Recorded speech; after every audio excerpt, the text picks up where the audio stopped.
Good evening. Welcome to the Museum at FIT's Fashion Culture Series. My name is Tania Melendez Escalante, and I am Senior Curator of Education and Public Programs. It is my honor to introduce the panel discussion, Parts of Fashion, Curating in Focus. This event accompanies two exhibitions currently on view at the Museum at FIT, Statement Sleeves and Untying the Bow. Our speakers are Colleen Hill, MFIT Curator of Costume and Accessories, FIT faculty member Sarah Byrd, and graduate student Claire Calvert. They will discuss the issues and processes of exhibitions that are focused on one part of a garment, such as sleeves, pockets, or bows. The panel will be moderated by Hilary Davidson, Chair of Fashion and Textile Studies.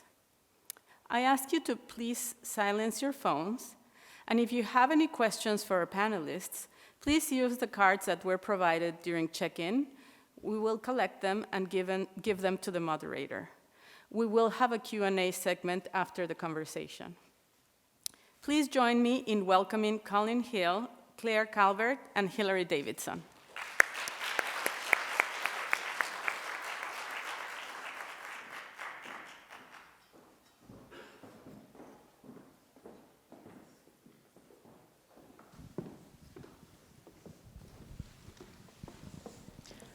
Okay. Hello, everybody.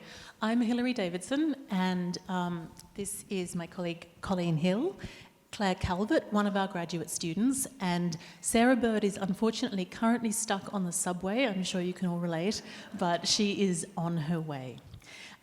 So I just wanted to open up by asking you to tell the audience a little bit about your particular exhibition that you've come here to talk about tonight, what it's about and what its themes are. Sure. Well, Statement Sleeves is quite simple in nature. It's really about garments that have sleeves that are the focal point of the garment. So I wanted to make sure that it's not always a puff sleeve, it's not always something that has a really fabulous material or embellishment.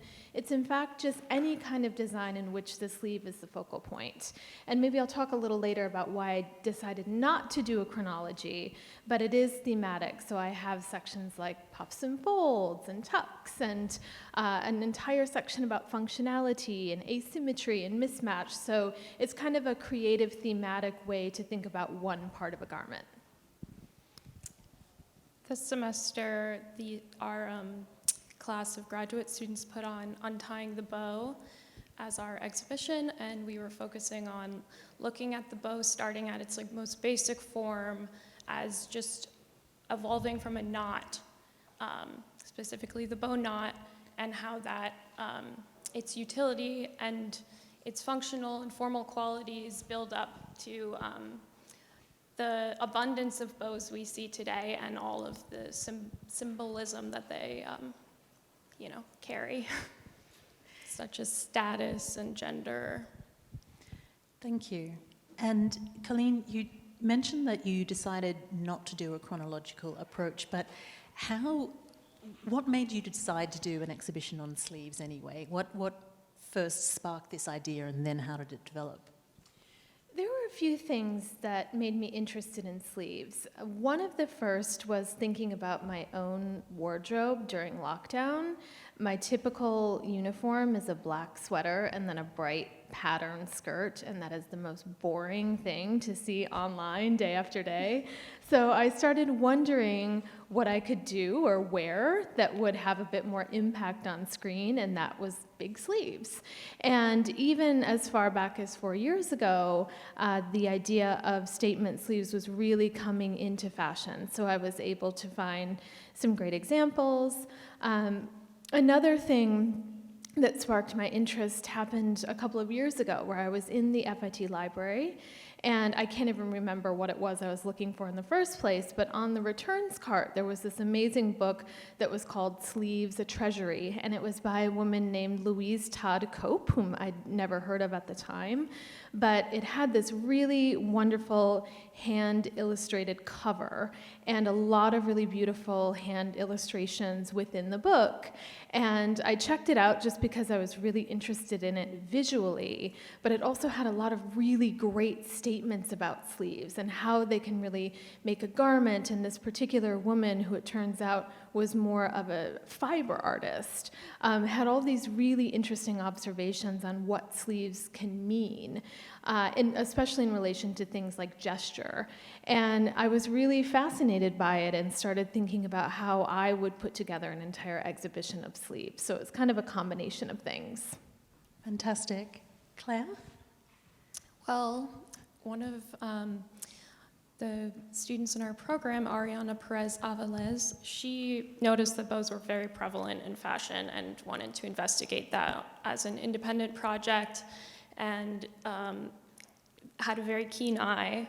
And then we developed that into a proposal for the museum. So it kind of worked like that, is going from an individual thing to a group and then to our entire cohort working on the project at once.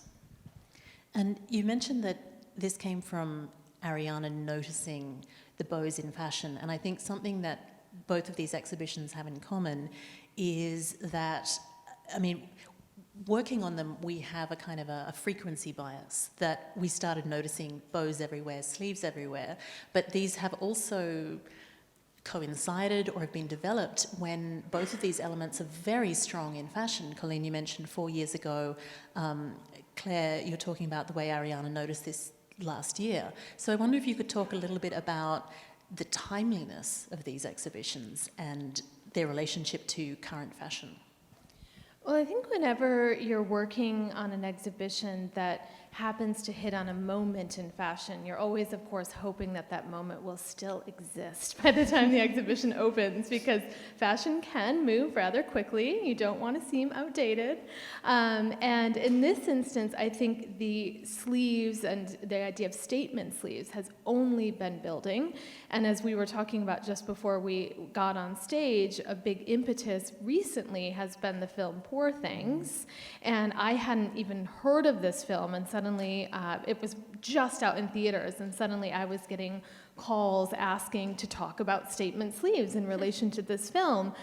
So that has been really wonderful to kind of hit this moment in time. But beyond really examining what's on the fashion runways and, of course, seeing what people are wearing in a fashionable city like New York in particular, it's kind of hard to tell when something's going to ebb and fade. And so it was a bit of a lucky break. But one of my points is also that statement sleeves have existed throughout history. So if anyone is interested in seeing the exhibition, you'll see that I do, of course, have several contemporary examples of statement sleeves, but my point is really that these can be traced back centuries.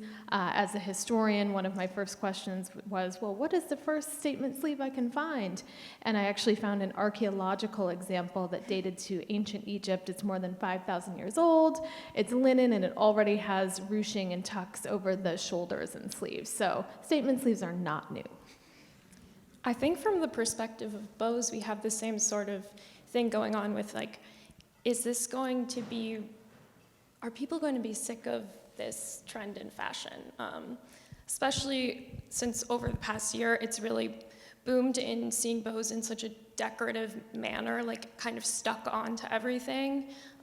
So that was a worry for me at some point while we were curating it, but we were also speaking to bows as just a result of functional tying, and that goes back very, very, very, very long. So, I think that's a great foundation. Like you, our earliest examples that we have on our timeline wall are from antiquity, this kind of the functionality of the bow knot, and in the same way that, to put it quite bluntly, people have always had arms, clothing has always needed to come, on and off, and the bow is a really effective way to undo and do things up quickly. But one of the things that I've really noticed working on this exhibition, because I'm the chair of the program, but I'm also the exhibition class professor, is this kind of almost double effect of bows in fashion, where the fashion designers are very much using it strongly. So Prada's full collection this year is based entirely around the bow, but then we also have almost, the organic TikTok social media fashion, which is finding really interesting ways to use and apply bows, like on headphones. Yeah. We're seeing a lot of that, and I'm fascinated by how both of these, the way fashion is worn and the way fashion is led, are both focusing on bows at the same time. I mean, how much kind of organic bows are you seeing in the not just in high fashion, but in the way people are dressing? I noticed someone actually with a ribbon bow tied to their headphones just a couple of days ago, and I thought it was fantastic. But I wonder if this also brings us to what I think is a really interesting point about sleeves and bows, which is that anyone can partake in this fashion. And I think that's part of their popularity, is it's quite simple to, of course, attach a ribbon to your headphones or wear one as a little necklace or whatever it may be. And part of my point in statement sleeves was also that these great sleeves are not relegated to high fashion. So I, in fact, have a great pair of detachable sleeves. They have an elastic back, and they're just puff sleeves with an elastic back. They can essentially be worn by anyone. They're one size fits all. They're inexpensive. And you can also add them to an existing garment to really update it. And so again, it wasn't necessarily all about couture or even high fashion, but it's this idea that sleeves are not distinct to a particular gender or price point, and we can all kind of partake in this moment. And that kind of breadth that we mentioned as well, the fact that bows and sleeves are everywhere, and when Sarah arrives, the subject of her exhibition was on pockets and purses, which is sort of similarly ubiquitous. That presents its own kind of curatorial challenges and strengths as well. I mean, every exhibition has its own quirks or flavours, I suppose, that only emerge as the research and preparation is underway. So I wanted to ask you both, when in the exhibition making process did you start to notice something particular about this exhibition on a part of fashion, and if you could talk more about what that was? For bows, it starts at the beginning of just, if you're searching the term bow, you're going to get bow and arrow, you're going to get take a bow. Those things come up just as much as the little pink bow kind of thing that you would hope to find or expect to find. So I think that was very early for us, but we also had the challenge of sometimes we were looking for decorative bows that would be very distinguished on an object and would probably be cataloged that way. But other times we were looking at more minute details of just small ties that were forming bows, and that might not have been captured in a catalog entry. So I think both of those things were quirks we noticed quite quickly. For me, of course, I was initially thinking for the Fashion and Textile History Gallery of presenting a chronology. I thought, oh, this will be really interesting. I can give a history of fashion through this particular lens or part of a garment. And as soon as I started thinking about how I would curate the show, I, of course, also dove into some research, and I realized that there was a woman's workbook, a manual about how to make clothes from 1835. And in that manual, it said, there are so many styles of sleeves, we can't possibly list them all. And I thought, well, if you can't list them in 1835, it's hopeless in 2023. So I gave up on the chronology right away and started to think about the themes that I mentioned earlier. But as I was thinking again about how to frame this, because although bows and pockets are great examples of looking at fashion in a very particular kind of minute way, this isn't something that's very common. There's not a real framework for this kind of curatorial work. So I also started thinking about how I would define some of the styles that I was selecting. And that, in fact, posed another interesting challenge, because if you look at encyclopedias of fashion that are meant to describe styles and then perhaps illustrate certain styles, including sleeves, they don't agree. They give different descriptions, they give different illustrations, they highlight different styles, they call them by different names. So even culling that information and coming up with a way to present the most basic idea of sleeve styles in the exhibition was a challenge. Thank you. And I would like to welcome Sarah Byrd to the stage. So glad you could join us. Sarah, if I can just backtrack a little bit, would you mind just giving us an introduction to the exhibition that you worked on and what it was about and how it came together? I can try to do this as briefly as possible, but the exhibition was completely developed and designed and curated by students in the same FIT exhibition course.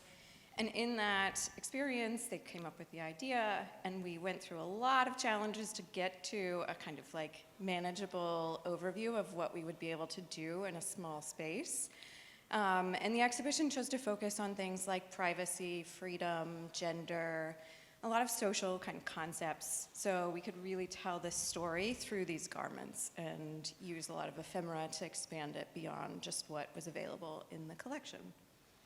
And we've talked a little bit about the breadth of bows and sleeves in fashion, and your exhibition looking at pockets and purses and that transition between the way you carry things together. And I love your little external pocket as well.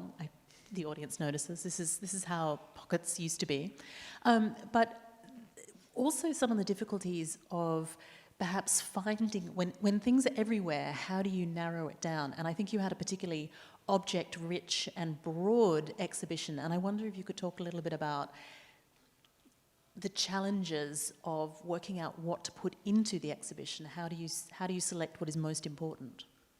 Absolutely. Well, even once you have the themes that the students had developed, and I was working with my wonderful colleagues, both at the museum and Karen Ben Horan, who was my co-teacher that year, was really thinking about the same things that our other panelists have talked about, is like, how do you define what's a purse? When does a purse begin? Does a pocket count if you can't see it? And then within that, once you have all of this variety of things and you've discovered them, which one is the one that really speaks most clearly as an object that can tell and communicate these ideas without having to read the labels? And that was a big focus of our group, that we really wanted the objects to just walk through the space and understand the story without reading anything, but hopefully you read all the wonderful research that went in to why those objects were chosen. And something else that all of these exhibitions have in common is, I suppose, the theme of gender coming through, but gender and status. But were there any surprises or any particular themes that you wanted to pull out in your exhibitions that maybe challenged the way people thought about the part of fashion that was being studied within the exhibition, or different approaches to it that weren't maybe the main narrative that people thought of when they think about your pocket, sleeve, or bow? Whoever wants to go first. I'm giving you the opportunity to catch up there. So first to it. It's very fresh on my mind. So we wanted to consider what are some of the preconceptions that people may have about who wears bows and like why they're worn. And I think lots of people today may associate bows pretty quickly with girlishness, or even childishness, and we wanted to address some of that, but we also had to do that with a collection that largely doesn't really focus on children's clothing, and we also were focusing on showing women's wear mostly. We have a few items of menswear in the exhibition, but so we were thinking about how the bow, in our latter portion of the exhibit, how it is acting as a symbol to subvert earlier kind of connotations of status and gender that did exist in its presentations historically. And what are some of the ways that the bows have been used either to signify or to subvert gender? I think we see them being used in lots of ways that kind of mess with the scale or the placement on the body. One of my favorite items is a pair of Corelle shoes that take the motif of the bow tie on like a men's tuxedo and places it onto the shoe. And I think that's and it's a women's shoe. It's red at the bottom. So it's kind of combining those elements onto a woman's foot, and it's very playful, but it's also, it's doing the work. It's saying that bows are not just for men. Colleen? One of the things I didn't really expect to be thinking about, but thought about as I was curating the show consistently and then ended up researching and writing about, was functionality. And I do have an entire section on functionality and performance within the exhibition that includes things like sleeves that were detachable so that you could wear it for a different time of day. But I also thought a lot about this part of a garment that we often take for granted. It's something that, of course, at its most basic, is meant to cover and protect the arm. As many of us can even see on our own wardrobes today, that's not often the case, but that is sort of the basic definition of a sleeve, and then it's hybridized and changed in all these ways to become a fashionable statement sleeve. And what that sometimes means is that you sacrifice functionality. So someone I noticed on Instagram had posted all these great photos of the exhibition, and then the caption was, "You can't eat soup wearing any of these." And I was like, this is true and also brilliant. And sometimes eating soup is not the point, but I thought about it a lot. And even within my own wardrobe, when we had an opening party, I wore a dress that I could not possibly wear to dinner afterwards, so I actually had to go up and change. So I think it's really interesting to think about how these sleeves are constructed, even if that means you can't raise your arm. And sometimes it's very subtle. I have only one example by Balenciaga in the exhibition, and it's actually a fully detached sleeve. It's almost like a little garter for the arm. But he was someone who was obsessed with the fit of sleeves. So when you look at them, they're not necessarily statement sleeves in the way that I'm describing them in the exhibition, but the way that they functioned and worked on a woman's body was really important. So it can be quite subtle as well. Sarah? Well, I really love that Colleen's talking about function so much, because that was, as is in the title of the student exhibition, a big function question that came up throughout our story, and also thinking about, from this sort of like contemporary thinking about gendered designs of clothing, and like this meme joke of like, I love this dress because it has pockets kind of idea, where women's clothing is not designed with the same pocket kind of like depth or scale. So one of the things that the students found in their kind of digging and research was anecdotes that discussed a little bit about what goes inside of your pockets and how they function in that form, not just as a kind of like design element, but as a way of kind of toting around your identity or the things that relate to your trade or your daily living. And we found these surprising images of, I think it was George Washington in uniform, where he had some mat pocket stuffing going on. So it was a very kind of atypical presentation of men's pockets being filled to the brim at that moment. And we think about men having all these pockets, and some designers that we included also kind of joked around with that. There was a jacket with several different pockets, and then seeing how that plays into women's design, and also whether it is speaking from the design point of view of like, we need these pockets for functionality. During World War II, seeing a kind of increase in that, whether it be legitimately functional or fashionably functional. So I think that was maybe my best summary of that part of the show. I love that you've referenced that meme about, I love this dress, it has pockets. I love this dress, it has pockets. It was, it's also got a good sleeve and a bow, so I figured I was on all of these. But you've also got a pocket in your... I have no bow, but I do have pockets. Okay. That's Claire, are you? I have one pocket. Oh, okay. That's just one side. And we mentioned a little bit earlier the difficulty of kind of doing internet searches for some of these topics, especially for the bow that has a multiple attachments to the same spelling.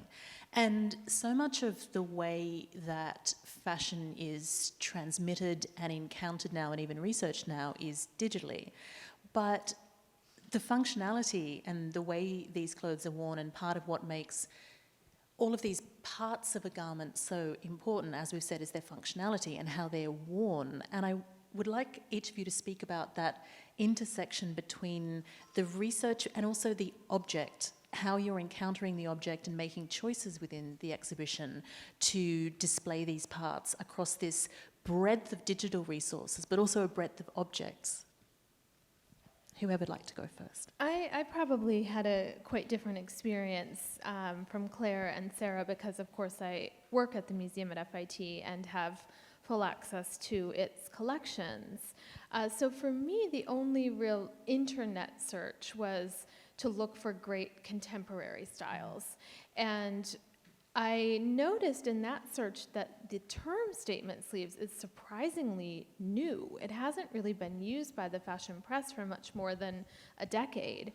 And I know it's really shocking because I feel like it's become ingrained in our fashion lexicon, but it's actually not something that's that old.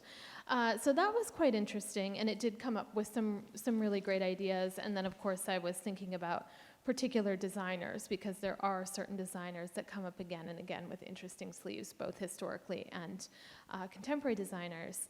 But in my instance, because I had full access to the collections, and as you can imagine, a search in our database for sleeve is not going to be helpful. You know, if I had Guijot or a specific type of sleeve, maybe, but even then, things weren't always described accurately. So I actually physically walked through the collections and looked for great objects, because many of our objects, though certainly not all, are hanging very much like we see in our own closets. So the rainbow rack of garments that you see in one of these images actually was inspired by the way that I put together the show, which was literally walking through these bays in our collection and going, oh, that's a great sleeve, that's a great sleeve, taking note of their accession numbers, then going back to our database and printing out my little paper dolls and kind of shuffling everything together until I came up with my themes and narratives. But the themes of narratives came kind of from the objects themselves. Absolutely, yeah. And of course, you do have to purge things that you really love because they don't fit in, or maybe they inspire a whole new theme. But it was an interesting exhibition because I was spoiled for choice. I have about 70 objects in the exhibition, and I would say I probably had 200 on my initial list, and I did include things that are in flat storage, the things that are actually stored flat because they're fragile in whatever way, if they're lace or have a lot of embellishment. So that was a whole other search that I was very careful to do because I really wanted to show things that hadn't been shown before. Well, from the perspective of working on one of the graduate exhibitions where we do not have access to the museum collections like you do, we really started off by looking at the online collection database, which has really great objects, but only a fraction of what the museum holds. And I think we used a combination of probably searching the term bow, but then also going, there's probably more here that is not coming up with this, and just visually trying to identify.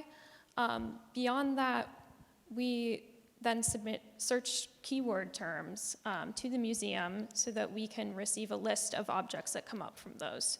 So we received a very long list, but the images that we're looking at are very small. So that did affect some of our curatorial choices. I would say we largely stayed away from black because we simply weren't really sure if we were identifying a very prominent bow.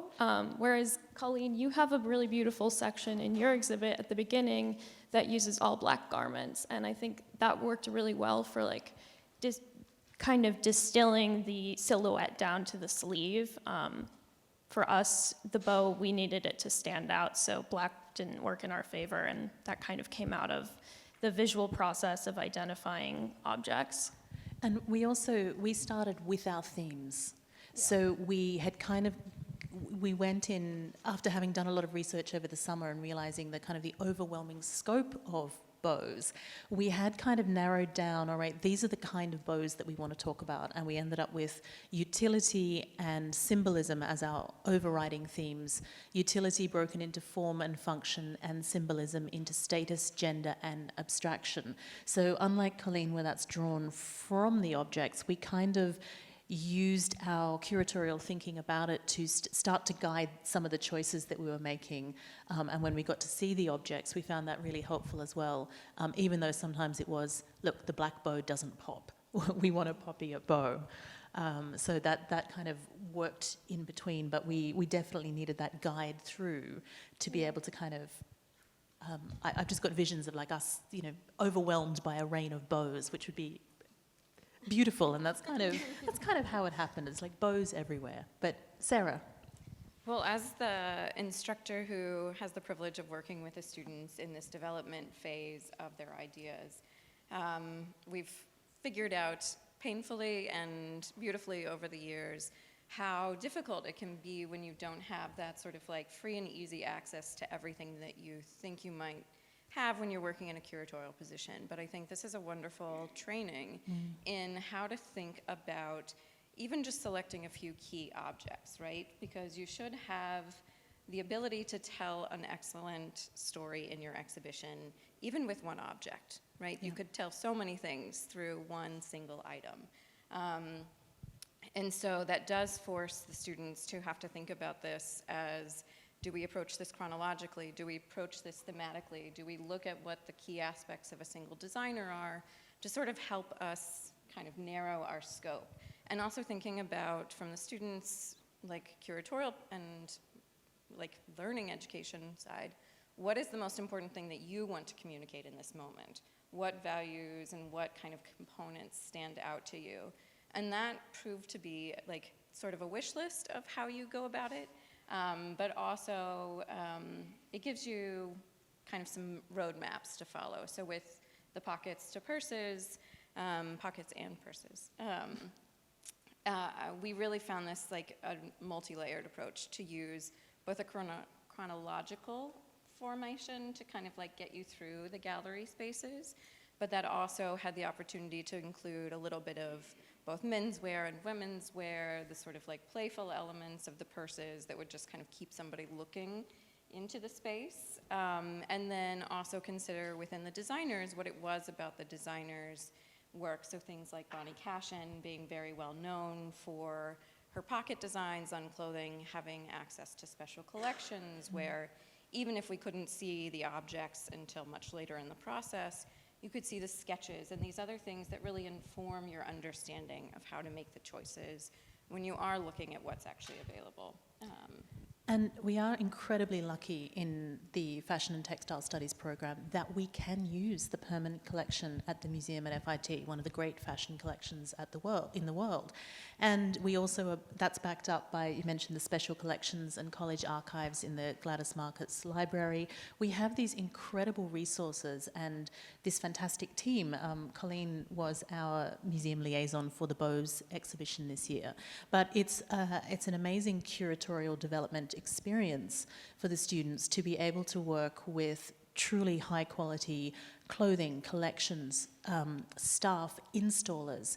It really helps to hone those skills that we're kind of doing in quite a small gallery space. How do we use it effectively? How can we work best with the database? How can we encounter the objects that we have? How can we interpret and display those to a very high level? And it's, I feel very lucky that we get to use the same collection that you get to use, just kind of on the smaller scale there.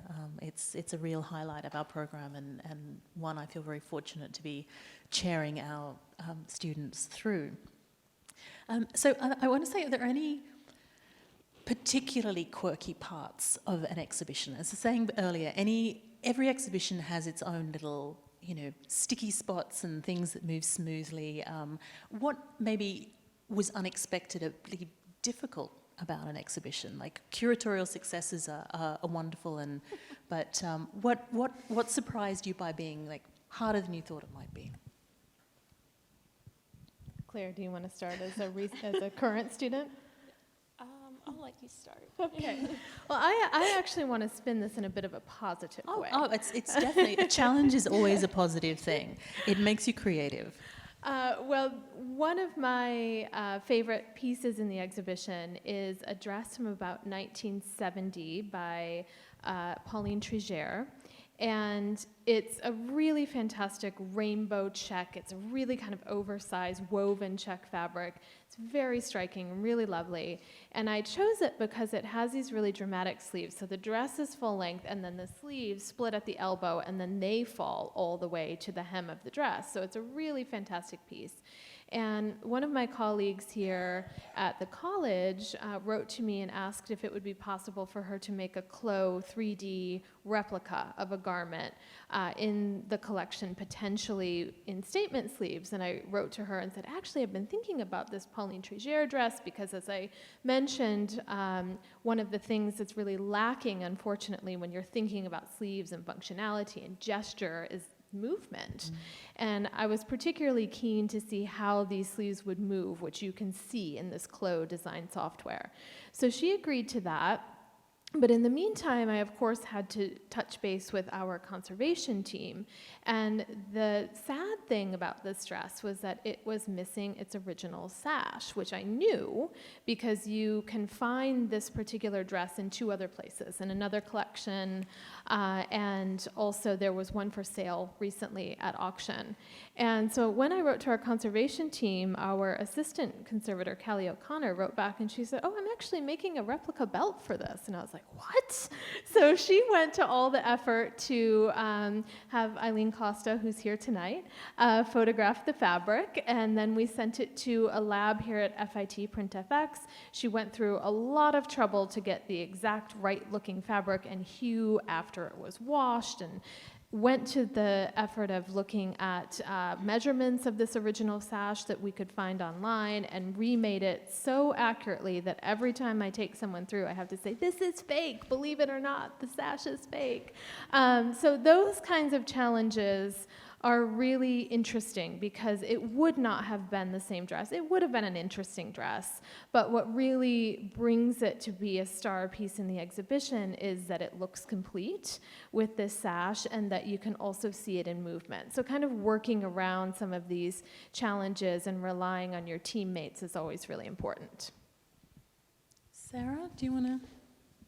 I think if I'm remembering correctly, that year was the first year that we had to work with enclosed cases for our gallery space. And we had so many objects that we wanted to include. So that became initially a bit of a challenge for us, as well as wanting to include earlier pieces, 18th century, so that people had an understanding of that timeline, which just isn't feasible for so many reasons. So we really had to also use PrintFX and other printed materials to sort of fake it, essentially, or to reproduce images on fabric so that we could draw those connections.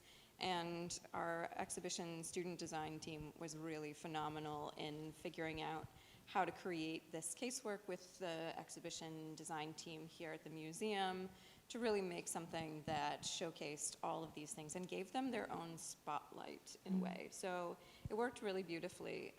So at the moment when it came up, it definitely was the end of the world feeling, but I'm really pleased with how it turned out.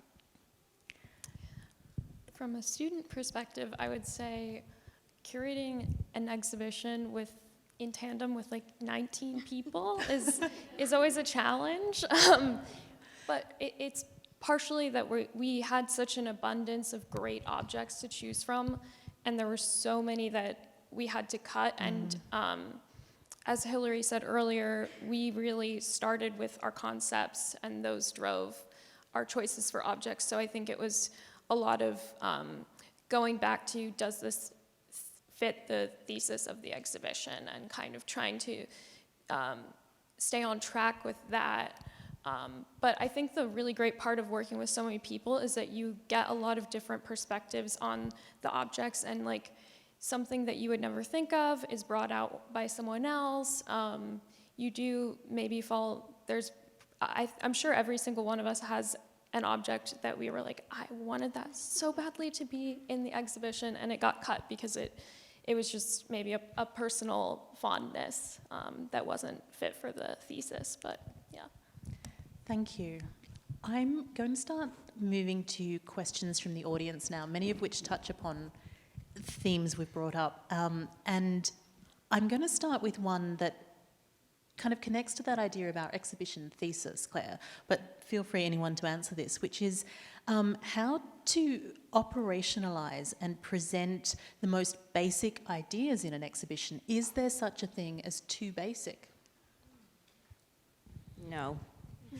There you Agreed. No, I think because in my understanding of the question at least is I think a lot of our exhibition concepts that the student shows that I worked with and also that I see in galleries around the country more so than around the world lately, really do start with the most basic idea.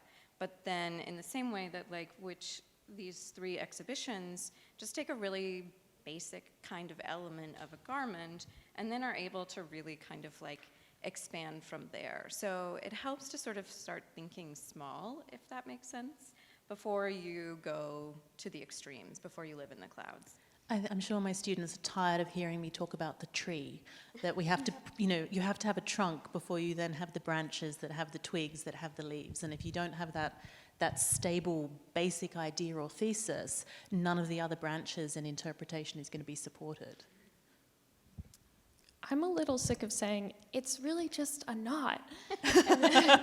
Thinking that we're curating something around essentially a string tied in a certain way is pretty funny. But I think when you're in the thick of the scholarship, some of these ideas, like what is a pocket, or what is a bow, or what is a sleeve, they can feel really basic, but sometimes having the perspective to go back and say, we are in the field too, it's interesting stuff. And it makes us question those basics. Yeah. Like you were saying, that if there's already too many sleeves to catalogue in 1835, when is a sleeve the most basic? And I'd also add that what I think makes these three topics interesting is that other collections can tackle the same topic and you'd see a completely different exhibition. None of these relies on a particular object to tell the story, and any curator or team of museum staff would do something completely different and have a different thesis. And in fact, I did see that someone online posted their own kind of mini exhibition of statement sleeves from their exhibition or from their collection, which I thought was fantastic. So I think that's actually part of the appeal, is depending on the objects you have and the particular history that you want to highlight, these are valid topics in many different interesting ways. Which really brings us to the next question, which is, when writing about the individual objects in the exhibitions, how did you balance addressing the theme of the exhibition with the context and importance of the object? Well, I was one of two writers for the exhibition, so I thought a lot about this. I think there were some objects that maybe the bow on the object spoke more to the designer's history. Like, I'm thinking of a Balenciaga suit. We ended up writing about that Balenciaga you normally wouldn't think of too much as having a fondness for bows, but really did, because the bow in that, I think, was some other ways you could speak of it were highlighted by the writing we did for other objects. So I think it can kind of come down to how you're speaking about the things that are around it and how to get the whole story in through your collection that you're showing in that particular exhibit. So now I've got really a question I'm going to direct for each of you individually. So Sarah, there's a question: did the Pockets exhibition discuss the idea of pickpockets at all? I want to say, and I'm I'm gonna apologize in advance if I've forgotten this detail. I know it was discussed in our internal conversations, and I want to say that we didn't actually include anything in the exhibition text specifically about this, but it was part of our conversation that we had about the different role of pockets. So who knows, maybe somebody had an incident personally that happened in the galleries and we didn't hear about it. I'm, you know, it's New York City, right? And I'd like to direct this one to Colleen, although it is a sort of more broad question. But have you noticed that, have you noticed the trends on the popularity of your theme related to economic or political movements?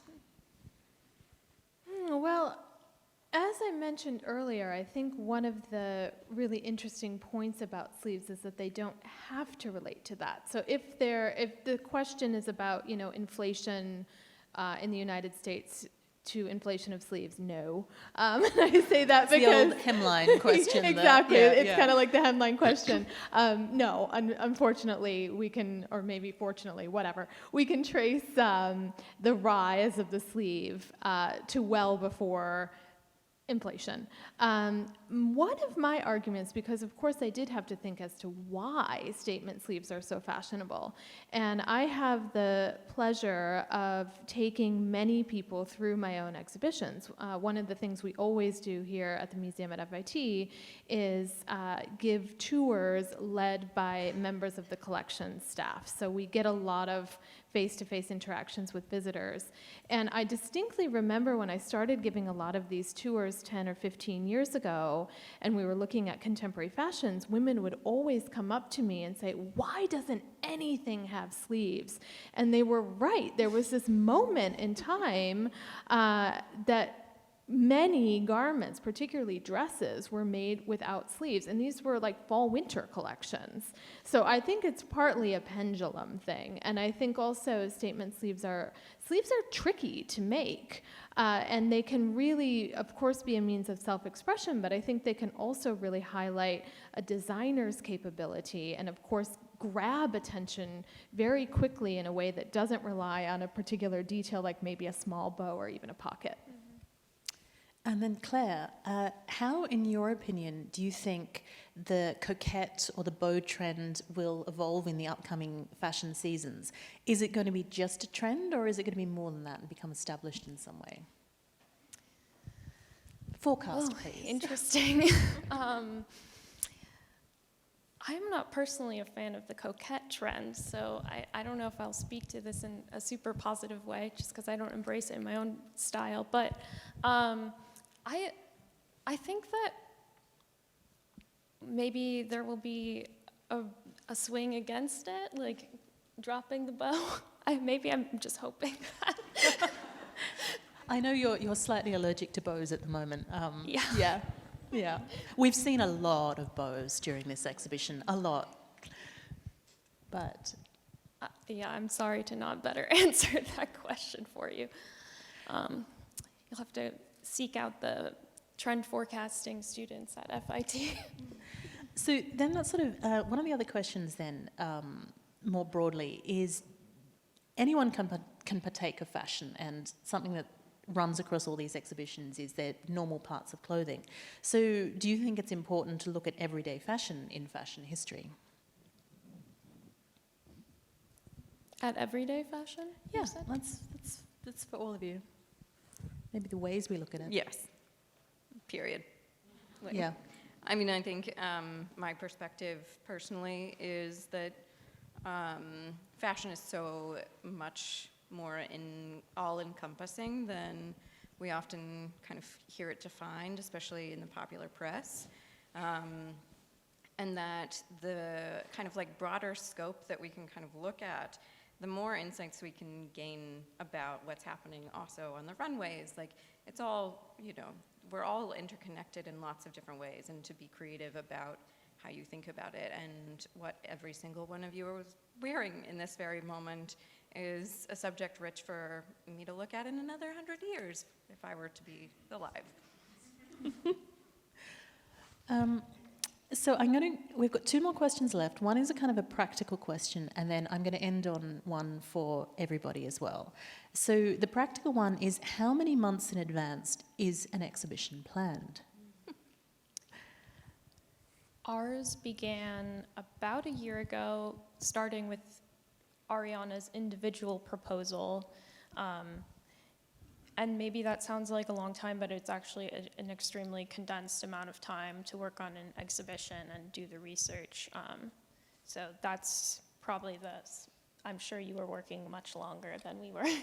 I had about a year and a half. But of course, we're juggling other projects, but our director is here tonight, and she's always so lovely when I come at her with these maybe seemingly random ideas, and she just goes, yeah, go with it. So it takes me, a little bit of time to get started and to dig into my research, but I think the very general idea of sleeves I came up with about a year and a half ago.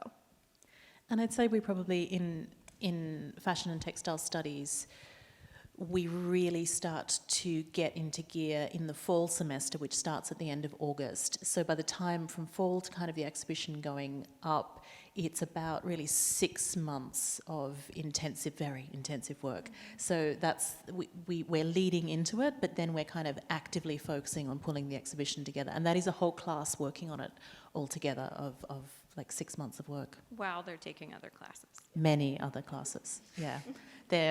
It's a heroic amount of work, and I'd like to thank all the members of the class this year in the audience. So, all right, well, to round off, I'm going to ask our last question, which is for all of you. What was your favourite part about organising your exhibition? I'm glad this came up because I was thinking about this as Sarah was speaking in relation to the question about everyday dress. And of course, I was choosing primarily things that look really spectacular. But one of the things I loved about this particular topic was that I did not have to adhere to designer label clothing. That's not to say it's not designer. Sometimes things just don't have their original labels, but that wasn't a concern for me. There were a few designers who, as I was working, I realized always did great sleeves, Madame Gray, Rudy Gernrich, but that really wasn't the focus. So I was able to think about what really was a fabulous sleeve. And one of my favorites in the exhibition, which might be a little weird, is a 1940s dress, unlabeled, and it's very typical of early 40s evening wear in many ways. It's asymmetrical on the bias, it has lace, black lace, but then what's really interesting is that it has one black lace shoulder that makes its shoulder pad completely visible. So the shoulder pad becomes this decorative element of the garment, and it's so bizarre, but it also works. And I wish I knew more about this garment, but that's the kind of thing that I loved in this exhibition, was just being able to explore and highlight things that probably wouldn't be used in any other context. Thank you. Claire? I loved two things. The first was, as one of the exhibition writers, just getting to kind of work through this idea and kind of unraveling how we got to where bows have so much symbolic power sometimes, and where they began through words and language. That was a great pleasure for me, but also getting to know the collection at MFIT better through just exploring the objects. That was really great. Sarah?